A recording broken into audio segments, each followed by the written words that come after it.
Hi there, Robyn here with Lean Healthy Ages, and I am so excited to bring you this new recipe, flourless fudgy brownies. If you're a woman 45 plus looking to experience your best health, your best vitality, and your best body, no matter what your age, you are in the right place. Well, I have been longing for some delicious chocolate brownies, but gosh, there's lots of recipes out there. And I didn't want to really use the typical flours like coconut flour or almond flour. I wanted something different. And I decided to use this amazing kabocha squash. I had seen that people were using butternut squash for brownies or other types of squash. And I love kabocha squash because it's much less carbohydrate, high fiber, and there's studies over in Asia that show that this squash actually helps to regulate blood sugar. All right, I'm just going to show you a few steps with very few ingredients on how to make these brownies at home. The first thing you want to do when making these brownies is you want to cook your kabocha squash. Now, I really like to just put it in the Instant Pot because it's so simple. I threw mine in whole in the Instant Pot with 1 cup of water, and I cooked it on high pressure for 20 minutes. And then I just let it cool before I pulled out the flesh and got rid of the seeds and had the squash ready to go. You can also make it in the microwave if you want.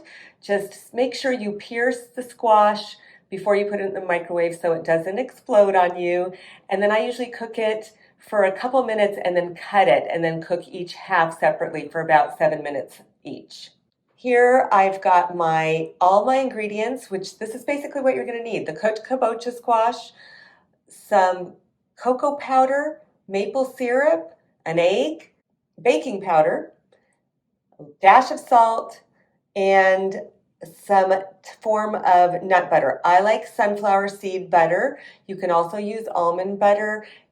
I even have used a little bit of tahini, which is sesame butter. So what you just want to make sure is that your butter is a little bit loose, not super hard like it's been in the refrigerator and you're having to dig it out. Don't use that kind of a butter. We bump up the sweetness with monk fruit extract because we're only using 1 tablespoon of maple syrup. And we'll put a link to the monk fruit extract so you know how you can get that. Okay, I basically just toss all the ingredients into a food processor and let it go until it's smooth. Once I've processed it in the food processor, I'll take a spatula to scoop down the sides and get the bottom because sometimes things get stuck. Process once more. Once everything is processed well together, I'm going to use a spatula and pour it into a greased loaf pan and then just smooth it out to make sure it's even. Pop it in a preheated oven of 350 degrees and bake for approximately 17 minutes. You can check at 15 minutes with a toothpick, but you want that toothpick to come out clean. And for my oven, 17 minutes is perfect.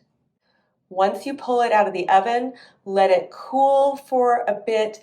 And when it's not hot anymore, you want to make sure you chill it in the refrigerator for at least 2 hours before you slice it into brownie slices. In fact, I end up leaving mine in the pan and just take them out one at a time. And then you get a really fudgy, dense, flourless brownie that is delicious.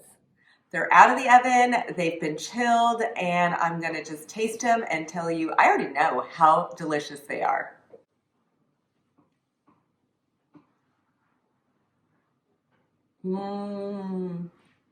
Yum. You're going to love these. Just click the link for the recipe. And if you're not subscribed, be sure to click the subscribe button above.